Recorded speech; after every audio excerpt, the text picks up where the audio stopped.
अस्सलातु वस्सलामु अलैका या रसूल अल्लाह। अस्सलातु वस्सलामु अलैका या रसूल अल्लाह। अस्सलातु वस्सलामु अलैका या हबीब अल्लाह। अस्सलातु वस्सलामु अलैका या हबीब अल्लाह। अस्सलातु वस्सलामु अलैका या नबी अल्लाह। अस्सलातु वस्सलामु अलैका या नबी अल्लाह। अस्सलातु वस्सलामु अलैका या नूर अल्लाह। अस्सलातु वस्सलामु अलैका या नूर अल्लाह। व अला आलिका व अस्हाबिका या हबीब अल्लाह। अला आलिका व अस्हाबिका या हबीब अल्लाह। सल्लल्लाहु तआला अलैहि वसल्लम। सल्लल्लाहु तआला अलैहि वसल्लम। मेरे प्यारे आका सल्लल्लाहु तआला अलैहि वसल्लम के प्यारे दीवानों, दो ईमान अफरोज खिताब मुझसे पेशतर आपने समाअत फरमाए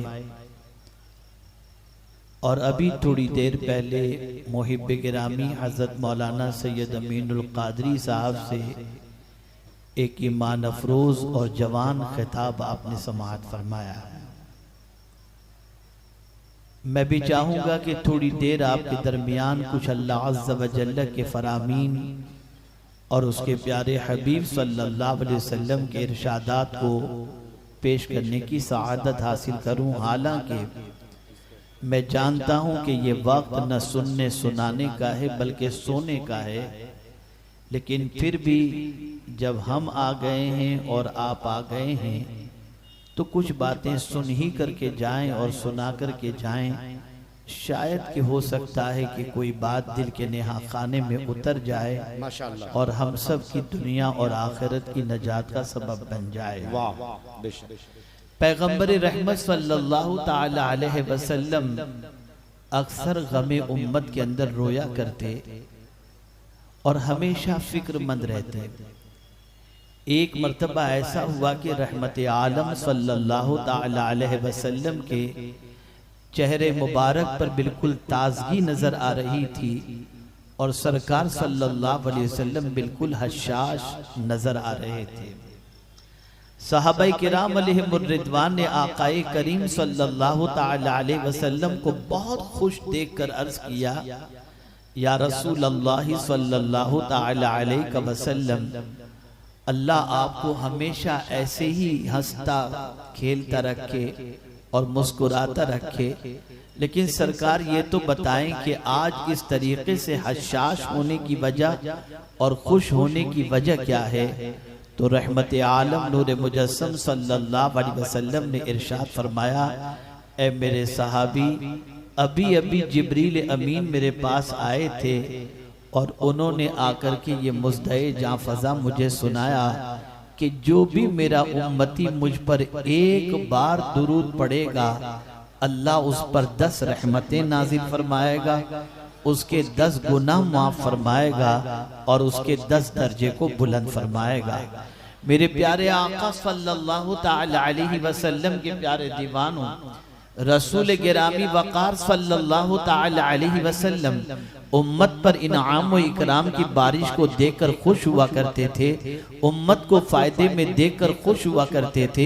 यही वजह है कि पूरी जिंदगी पैगंबर रहमत सल्लल्लाहु अलैहि वसल्लम ने सवाब का मामला हो या कोई और मामला हो, हमेशा अपनी उम्मत के सिलसिले में रसूल आज़म सल्लल्लाहु ताला अलैहि वसल्लम ने ज्यादा से ज्यादा सवाब की उम्मीद अपने रब की बारगाह में रखी। यही वजह है कि जब परवरदिगार जल्ल जलालहू ने इरशाद फरमाया, मन जाअ बिल हसनति फलहू अशरु अमसालिहा, एक नेकी का बदला मेरा मौला उसके बराबर 10 अता फरमाएगा। तो आकाए करीम सल्लल्लाहु अलैहि वसल्लम ने अर्ज किया, मौला इससे ज्यादा हो तो बेहतर है। अल्लाह अज़्ज़ व जल्ल ने इरशाद फरमाया, एक का 70 गुना कर दूंगा। अर्ज करते हैं मौला इससे ज्यादा हो तो बेहतर है। आकाए करीम सल्लल्लाहु अलैहि वसल्लम वसल्लम से रब ने इरशाद फरमाया 700 गुना तक कर दूंगा। और इसी के साथ साथ आका करीम सल्लल्लाहु अलैहि वसल्लम ने अर्ज किया मौला इससे ज्यादा हो तो बेहतर है। आका करीम सल्लल्लाहु अलैहि वसल्लम से रब ने फरमाया एक नेकी का 1 लाख अज्र अता करूंगा। सरकार अर्ज करते हैं मौला इससे ज्यादा हो तो बेहतर है। मेरे करीम ने जान लिया कि महबूब अनलिमिटेड सवाब चाहते हैं, लिमिटेड सवाब नहीं चाहते। फरमाया इन्नमा युवफ़्फ़स साबिरून अजरहुम बिगैर हिसाब, जो सब्र करेगा उसे अल्लाह बेहिसाब बदला अता फरमाएगा। मेरे प्यारे आका सल्लल्लाहु अलैहि वसल्लम के प्यारे दीवानों, रब्बे कदीर के प्यारे हबीब सल्लल्लाहु अलैहि वसल्लम हमेशा हमारी खैर ख्वाही चाहते, हमारी भलाई के चाहने वाले थे। और आकाए करीम सल्लल्लाहु अलैहि वसल्लम हमें गम में देखकर गमगीन हो जाते और हमें खुशी में देख करके खुश हो जाना ये मुस्तफ़ा जाने रहमत सल्लल्लाहु अलैहि वसल्लम का खासा रहा। आप देखें परवरदिगार के प्यारे हबीब सल्लल्लाहु अलैहि वसल्लम इरशाद फरमाते हैं तुम में का कोई शख्स उस वक्त तक कामिल मोमिन नहीं हो सकता जब तक कि अपने बाप से, अपनी औलाद से और सारे इंसानों से ज्यादा उसे मैं महबूब न हो जाऊं। पता चला सारे इंसानों से ज्यादा जब तक कि हुजूर से मोहब्बत नहीं करोगे तुम कामिल मोमिन नहीं हो सकते। अल्लाह अकबर। एक बात जहन के अंदर गर्दिश कर सकती है, उभर सकती है, और वो बात ये है कि आदमी सोचने पर मजबूर होगा मेरा बाप मेरे बचपने के अंदर किफालत का जिम्मा लेता है, मेरी तालीम की जिम्मेदारी उसने ली, मुझे उसने पढ़ाया, मुझे उसने पहनाया, मुझे लिबास उसने अता फरमाया, तालीम के सिलसिले में स्कूल की फीस उसने अदा की, अगर बीमार हुआ तो इलाज मुआलजे का एहतमाम भी उसी ने किया, सारी जरूरियात का ख्याल मेरा बाप मेरी जिंदगी की आखिरी सांस तक करता रहा। अल्लाह अकबर। आकाए करीम सल्लल्लाहु अलैहि वसल्लम फरमाते हैं उस बाप से भी ज्यादा जब तक कि मुझसे मोहब्बत नहीं करोगे तुम कामिल मोमिन नहीं हो सकते। माँ से ज्यादा हुजूर से मोहब्बत, माँ अल्लाह अकबर अपने बच्चे से कितनी मोहब्बत करती है। पहले तो 9 महीने तक अपने शिकम में उठाकर रखती है, 2 साल तक दूध पिलाती है और उसके बाद उसकी नजासतों को साफ करती है, उसके दुख दर्द के अंदर शरीक होती है, उसके गम के अंदर शरीक होती है, उसके गम को हल्का करने की कोशिश करती है। लेकिन रसूल आजम फरमाते हैं माँ से ज्यादा भी जब तक कि मुझसे मोहब्बत न करो कामिल मोमिन नहीं हो सकते। बेटे के हवाले से फरमाया बेटे से भी ज्यादा हुजूर से मोहब्बत। अल्लाह अकबर। बेटे की दुआ हर माँ बाप हर जोड़ा करता हुआ नजर आता है और हर इंसान ये दुआ करता है ए अल्लाह हमें नेक बेटा अता फरमा जो बुढ़ापे में हमारा सहारा बन सके, जो बुढ़ापे में हमारी मदद कर सके। लेकिन अल्लाह अकबर, एक बेटा जो बाप का बाजू बन करके खड़ा होता है, बाप को मुसीबतों में सहारा देता हुआ नजर आता है, बाप को मस्जिदों तक ले जाता नजर आता है, तिजारत में मेहनत तो मशक्कत करता नजर आता है, बुढ़ापे के अंदर बाप का आशा बनता हुआ नजर आता है। लेकिन हुजूर फरमाते हैं बेटे से भी ज्यादा जब तक मुझसे मोहब्बत नहीं करोगे तुम मोमिन नहीं हो सकते। अल्लाह अकबर। दुनिया में दोस्त भी हैं, इंसान भी हैं, लेकिन सरकार फरमाते हैं सारे इंसानों से ज्यादा जब तक कि मुझसे मोहब्बत न करो तुम कामिल मोमिन नहीं हो सकते। अब हमें देखना होगा कि जिस रसूल आजम सल्लल्लाहु अलैहि वसल्लम ने सारे इंसानों से ज्यादा खुद से मोहब्बत करने के हवाले से फरमाया, तो अब आकाए करीम सल्लल्लाहु अलैहि वसल्लम क्या सारे इंसानों से ज्यादा हम पर मेहरबान हैं? तो हाँ मेरे प्यारे आका सल्लल्लाहु अलैहि वसल्लम के प्यारे दीवानों, एक बाप जो अपने बेटे की परवरिश करता है, तालीम का इंतजाम करता है, रोजी रोटी का इंतजाम करता है, इलाजो मुआलजे का इंतजाम करता है, वही बाप कब्र की तारीक वादी में अपने बेटे के लिए मददगार साबित नहीं हो सकता, वहां के लिए मदावा नहीं बन सकता, मैदान मैशर के लिए मदावा नहीं बन सकता। लेकिन पैगंबर रहमत सल्लल्लाहु अलैहि वसल्लम की शान ये है कि जहां बाप की मोहब्बत खत्म हो जाती है, जहां माँ की ममता खत्म हो जाती है, पैगंबर रहमत का सहारा वहां नसीब होता हुआ दिखाई देता है। कब्र में माँ नहीं आएगी, कब्र में बाप नहीं आएगा, कब्र में बेटा नहीं आएगा, कब्र में दोस्त नहीं आएंगे, कब्र में सारे इंसानों में से कोई इंसान नहीं आएगा। अगर कोई आएगा तो ताजदारे कायनात सल्लल्लाहु अलैहि वसल्लम तशरीफ लाएंगे। तो पता चला हमारे आका जमीन के ऊपर भी हमारे मददगार, जमीन के अंदर भी मददगार। और मैदान महशर के हवाले से कुरान कहता है यौम यफिरुल मरउ मिन अखी, भाई भाई से भागेगा, बाप बेटे से भागेगा, माँ बेटे से भागेगी, हर एक एक दूसरे से भागते हुए नजर आएंगे। लेकिन मेरे इमाम कहते हैं कि कल बरोज़े क़यामत जब कोई किसी के काम आने वाला नहीं होगा तो आला हजरत कहते हैं माँ जब इकलौते को छोड़े आ आ कह के बुलाते ये हैं। जब माँ क़यामत के अंदर अपने बेटे को काम नहीं आएगी, उस वक्त मुस्तफा जाने रहमत सल्लल्लाहु अलैहि वसल्लम अपनी उम्मत को काम आएंगे। ऐ रसूल आज़म सल्लल्लाहु अलैहि वसल्लम के दीवानों, दुनिया जानती है कि इस रसूल से ताल्लुक अगर मुसलमानों का मजबूत रहा, ये मुसलमान कामयाब हो जाएंगे, इनका ईमान मजबूत हो जाएगा, ये गुनाहों से तौबा कर लेंगे, ये बदकिरदारियों की तरफ बढ़ने से बचेंगे। आइए मैं आपको बताऊं, आज अगर मुसलमान गुनाहों के दलदल में डूबता जा रहा है, उसकी एक वजह यह भी है कि खौफ खुदा की कमी है और मोहब्बत रसूल सल्लल्लाहु अलैहि वसल्लम की कमी है। जब ये दो कमियां इंसान के अंदर पैदा हो जाएं तो इबादत उसके ऊपर बोझ बन जाती है और गुनाहों की तरफ उसके कदम बढ़ते हुए नजर आते हैं। लेकिन अगर किसी के दिल में अल्लाह का खौफ बैठ जाए और रसूल आजम की मोहब्बत बैठ जाए तो फिर वो गुनाहों की तरफ नहीं, वो नेकियों की तरफ चलता हुआ नजर आता है।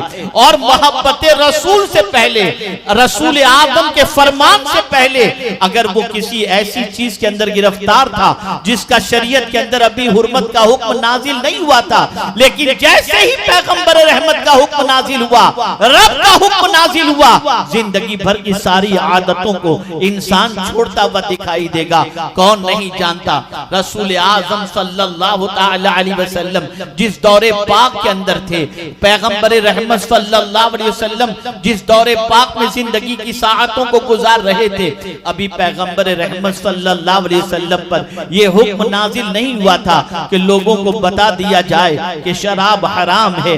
उस वक्त तक शराब की हुर्मत से पहले लोग शराब पीते थे, पानी की तरह शराब पीते थे, बड़ी अजीब कैफियत थी। अल्लाह अकबर, इतनी शराब कि उठते बैठते शराब, पानी की जगह पर शराब, अल्लाह अकबर। लेकिन मेरे प्यारे आका सल्लल्लाहु अलैहि वसल्लम के प्यारे दीवानों, आज दुनिया के इंसानों की जिंदगी का जायजा लो, गुटखा छोड़ने के लिए कहें तो गुटखा छोड़ते हुए नजर नहीं आते।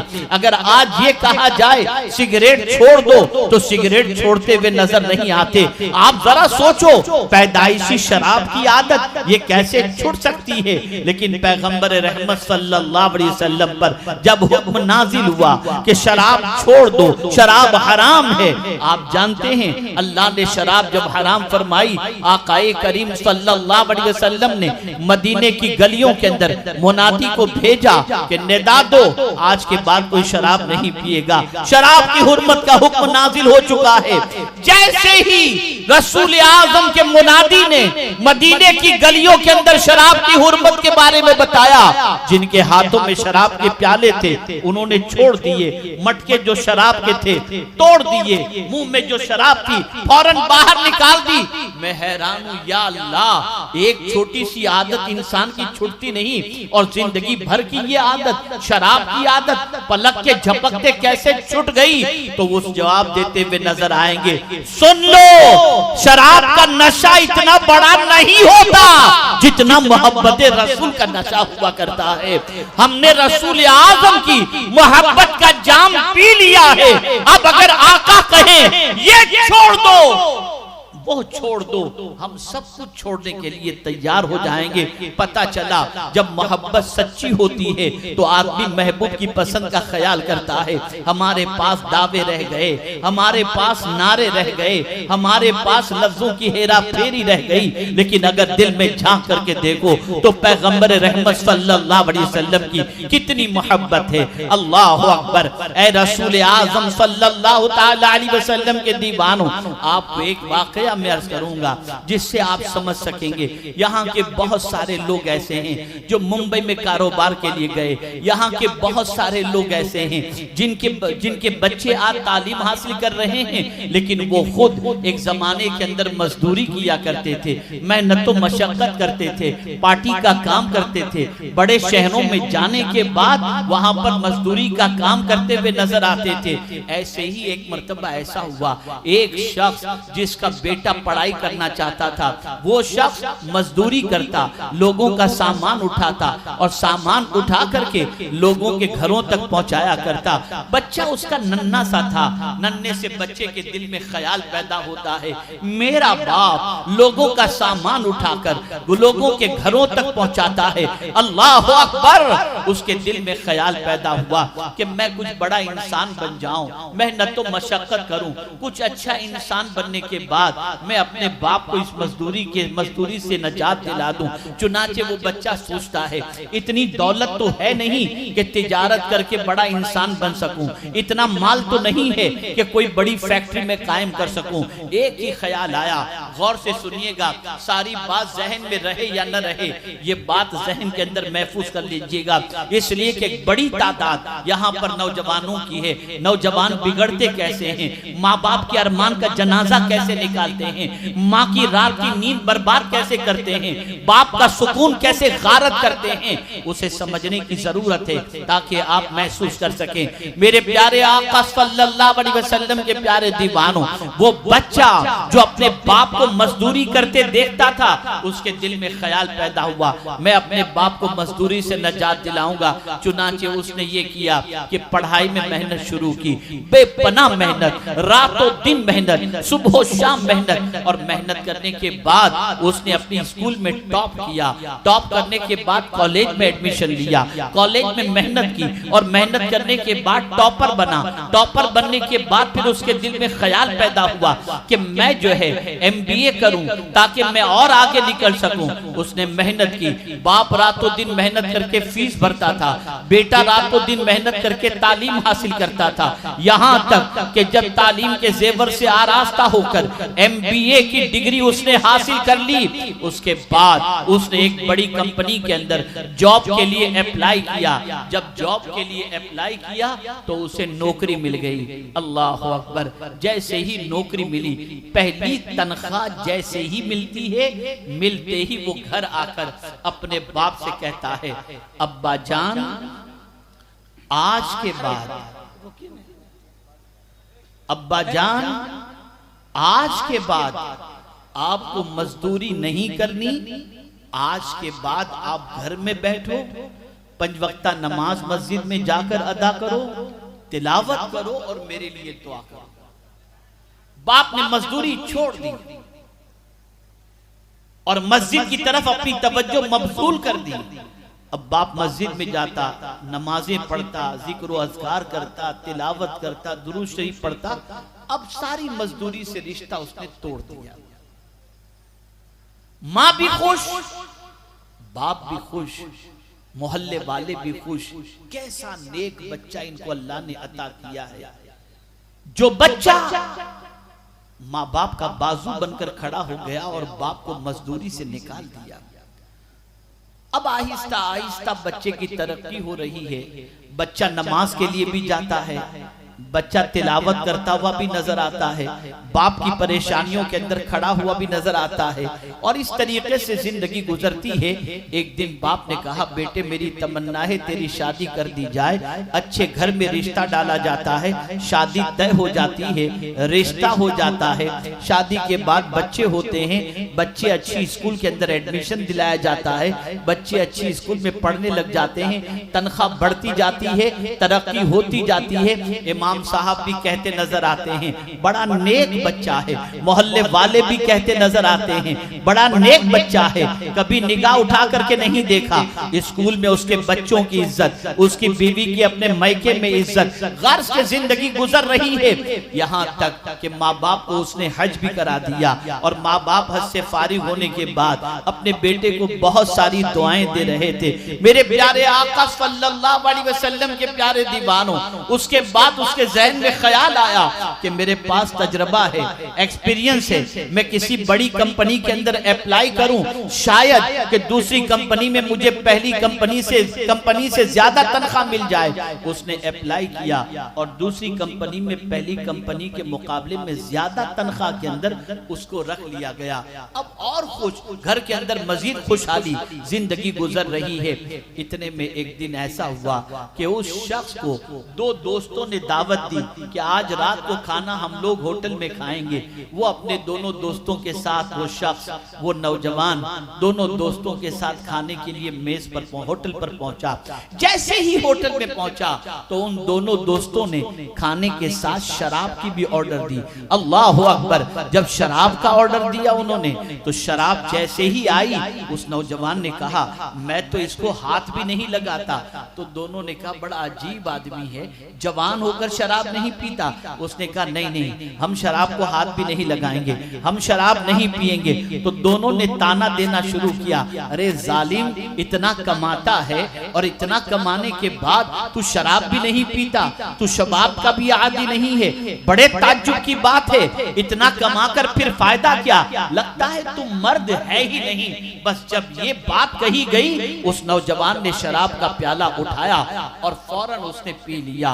और पीने के बाद अब यही एक बार शराब पीना उसकी जिंदगी की आदत बन गई। अब रात को भी शराब चाहिए, सुबह भी शराब चाहिए, दिन में भी शराब चाहिए। नतीजा ये हुआ कि जब उसके बॉस को पता चलता है कि ये तो शराबी हो चुका है, बॉस ने अपनी नौकरी से निकाल दिया, अपनी फैक्ट्री से निकाल दिया। अल्लाह अकबर।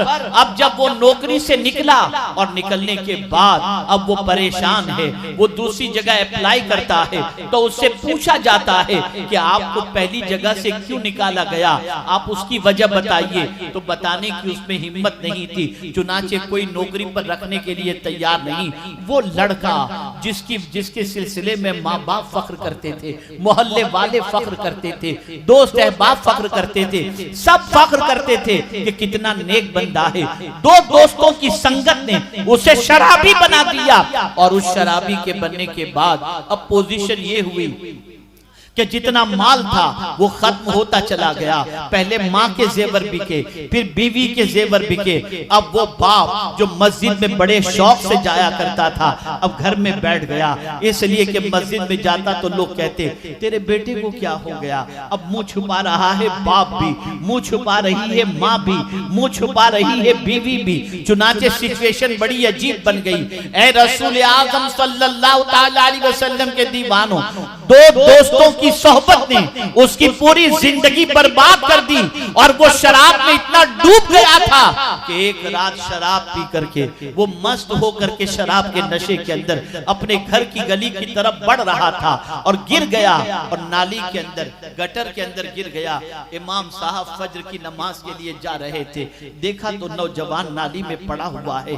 गए, उसके सर पर हाथ फेरा, उसके चेहरे पर पानी फेंका और उससे बताया बेटा तूने क्या अपनी जिंदगी बना ली है, तू ही तो था कि जिस पर सब फख्र करते थे, तेरा बाप भी फख्र करता था, तेरी माँ भी फख्र करती थी। अल्लाह अकबर।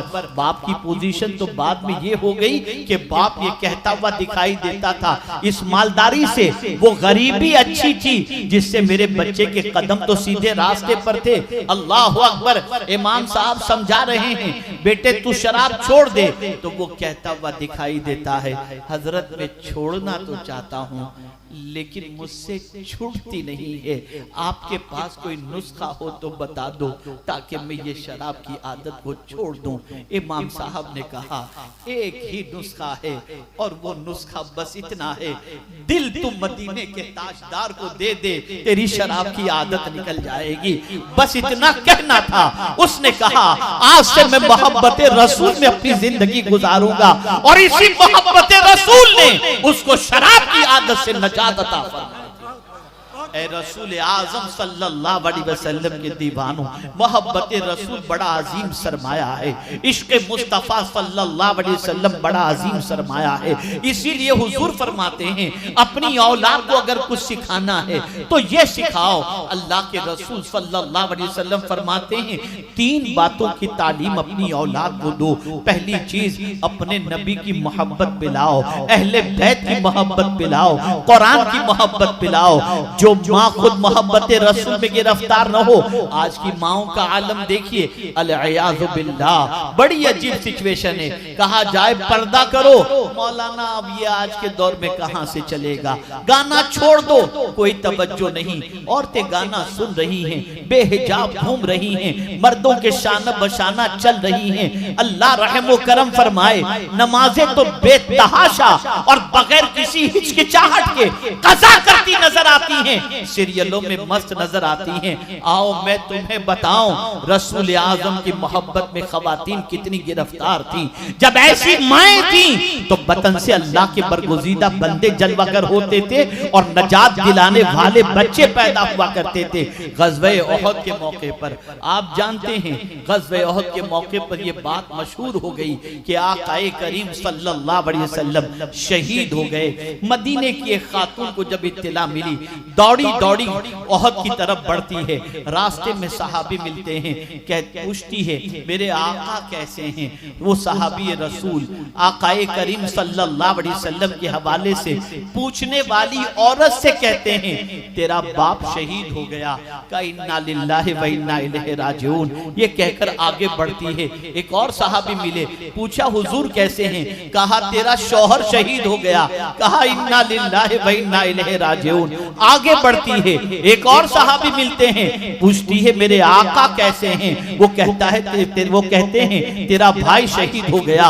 वो कहती है इन्ना लिल्लाहि व इन्ना इलैहि राजिऊन। आगे बढ़ती हैं, फिर सहाबी मिलते हैं, वो पूछती है मेरे आका कैसे हैं। जवाब में सहाबी कहते हैं तेरा बेटा शहीद हो गया। वो कहती है इन्ना लिल्लाहि व इन्ना इलैहि राजिऊन। फिर आगे बढ़ती हैं, सहाबी मिलते हैं, पूछती हैं मेरे आका कैसे हैं। जवाब में कहा जाता है आका खैर से हैं।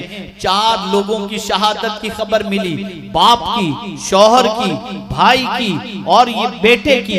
ये सब शहादत की खबर सुनने के बावजूद भी वो हुजूर का पूछ रही हैं। और जब उसे कहा जाता है हुजूर खैर से हैं, तो वो खातून कहती है अगर मेरे आका खैर से हैं तो सब खैर ही खैर है। ये मोहब्बत थी, ये इश्क मुस्तफा सल्लल्लाहु अलैहि वसल्लम था। आज कहां जा रहे हैं, किससे दिल लगा रहे हैं। ए रसूल आजम सल्लल्लाहु अलैहि वसल्लम के दीवानों, कभी आपने सोचा कि गुनाहों की वजह से, बुराइयों की वजह से, अल्लाह और उसके रसूल की नाफरमानी की वजह से अल्लाह अज़्ज़ व जल और उसके रसूल सल्लल्लाहु अलैहि वसल्लम को कितनी तकलीफ पहुंचती है। बस एक हदीस अर्ज करके मैं अपनी गुफ्तगू को खत्म करता हूँ। आम तौर पर मैं 11 साढ़े 11 बजे बोलने का आदी हूँ। इतनी देर मुझे बोलने की आदत भी नहीं, इसलिए कि ना आपका दिमाग हाजिर रहे ना मेरा दिमाग हाजिर रहे तो क्या गुफ्तगू करके फायदा। लेकिन चूंकि आप बैठे ही हैं और मैं इसीलिए आया हूँ तो कुछ बातें अर्ज कर देता हूँ, हो सकता है कोई बात दिल में बैठ जाए। अब एक सवाल पूछूंगा, आप मर्द हजरात बुलंद आवाज से जवाब देंगे। क्या आप चाहते हैं कि आपकी औलाद आपकी आंखों की ठंडक बने? जवाब देना, जोर से जवाब दें, मैं समझूं कि आप सब सुन चाहते हैं। हर माँ बाप की तमन्ना है कि औलाद आंखों को तकलीफ पहुंचाए या ठंडक पहुंचाए। क्या तमन्ना है, बोलिए। ठंडक पहुंचाए, यही तमन्ना तो है। माँ चाहती है मेरा बेटा मेरी आंखों की ठंडक बन जाए, बाप चाहता है बेटा मेरी आंखों की ठंडक बन जाए। अभी आपने सुना कि माँ बाप सारे इंसानों से ज्यादा जब तक कि हुजूर से मोहब्बत नहीं करेंगे हम कामिल मोमिन नहीं हो सकते। अब एक सवाल पूछता हूं, अगर कोई बच्चा आपकी नाफरमानी करे तो क्या उसने आपकी आंखों को ठंडक पहुंचाई? और बच्चा ठंडक न पहुंचाए तो आपको कितनी तकलीफ होगी ना। कभी आप नाराज होंगे, कभी मारेंगे, कभी दौड़ाएंगे, कभी घर से निकालेंगे, ये होगा। कभी आपने सोचा कि क्या हम हुजूर की आंखों को भी ठंडक पहुंचा रहे हैं? कभी हम ये सोचा? हमारी पोजीशन ये है कि सुबह शाम अल्लाह के रसूल सल्लल्लाहु अलैहि वसल्लम को ठेस पहुंचाते हैं, नाराज करते हैं। हुजूर की आंखों की ठंडक क्या है? क्या है हुजूर की आंखों की ठंडक? तो मेरे आका सल्लल्लाहु अलैहि वसल्लम फरमाते हैं, नमाज मेरी आंखों की ठंडक है। जब कोई उम्मती नमाज पढ़ता है तो हुजूर की आंखों को ठंडक पहुंचती है। अगर तुम दावे मोहब्बत रसूल भी करते हो और नमाज भी छोड़ते हो तो ये कैसा तुम्हारा इश्क है? ये कैसा इश्क है?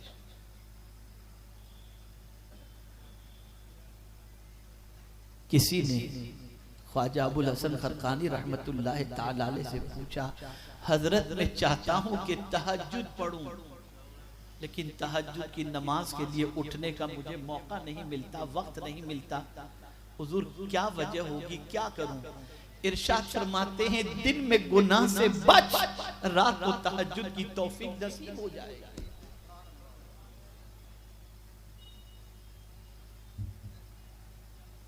और ये आखिरी बात अर्ज करके मैं अपनी गुफ्तगू खत्म करता हूं।